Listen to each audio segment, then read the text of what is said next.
I'm Canadian, but I was born on a Canadian military base in Germany in 1973.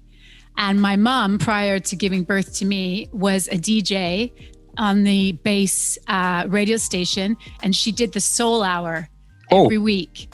Yes, and so I grew up with all Motown and soul and funk and like Casey and the Sunshine Band and all Stevie Wonder and all that kind of R&B and funk stuff, along with Carole King. Like the Tapestry album was the big. My mom would be vacuuming the shag carpet, and there'd be like the Tapestry album on. I mean, I was just thinking about all this when I was getting ready for the gig. The amount of music I listened to as a kid was really a wide range. So like Don't It Make Your Brown Eyes Blue was the very first song I ever learned to love. And that was by, what's her name? She had like really long brown hair. It'll come to me in a second. And then like Barbra Streisand, one of the first songs. So like I Am a Woman in Love. I had the 45 of I Am a Woman in Love. Da da da da da da. You know, and I used to have the hairbrush and I'd pretend that I could sing that. And then I remember having like Air Supply 45s. So this is growing up. It was Crystal Gale, Don't It Make Your Brown Eyes Blue. So that was kind of country American stuff.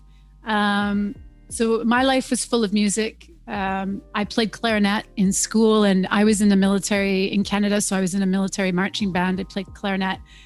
And at one point in my life, I was going to join the Navy. And then I stopped and joined a band. So I resigned. I had to be a reservist for a year after that, but I did that. And I said, no, I don't want to be on the Navy. I want to join a band. And so that was when I was in my early 20s. And that's all I've done since. When you were starting out, did you start out solo? Did you start out with a band? How was the how was the breakthrough for you? So I started out solo busking on the street. So me and my girlfriend that shared an apartment together, she was also a musician for a while, and we went to school together. And she used to make me, because I was so shy, she'd make me to go out and busk so we could get money for laundry and beer.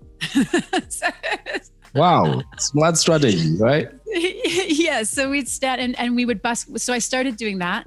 And then I was this is in the early 90s, when Nirvana, Smells Like Teen Spirit, grunge, Pearl Jam.